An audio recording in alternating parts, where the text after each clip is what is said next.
It's time for business news with Richard Southern. Many Canadians are getting a little extra cash deposited in their bank accounts today, Richard. Yes, indeed. Good to see you, Erica. The grocery rebate went out from the federal government today to about 11 million Canadians. Rule of thumb is if you get the GST, HST tax credit, you likely got something from this. To get the maximum, the household income has to be below $38,000. But if you make up to $50,000 a year, you may have gotten something. So do check your bank account. This went in via direct deposit. It's a one-off from the federal Liberals to try and offset some of the surging grocery prices. A single person living alone could get about $234. Couple with 4 kids getting about $628, which was the maximum payment. Selling this to Canadians today, Prime Minister Justin Trudeau. Even as we see inflation coming down, inflation that was caused by the war in Ukraine, caused by the echoes of the pandemic, we still know that grocery prices remain high. A little too late and really won't do a whole lot. After all, it's pretty easy to spend $200 or $300 at the grocery store. It's also, Erica, costing Canadian taxpayers about $2.5 billion. Okay, well, now we've talked a lot about the attempts to revive Toronto's downtown core, but that process isn't exactly going well, Richard.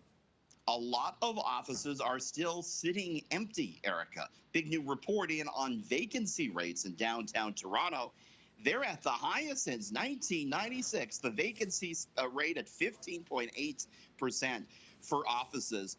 And, you know, the big story is certainly that the days of employees being expected to be at work 5 days a week in the office are likely done for good. And so this empty office situation, experts say, is likely to only get worse as leases come up for renewal and companies, many of them might think, we don't need the space or we don't need as much space. So it's a big question, right, Erica, for maybe years to come about what do we do with all this office space. A lot of downtown businesses, you know, those restaurants and cafes suffer because of it, because a lot of people aren't just downtown anymore.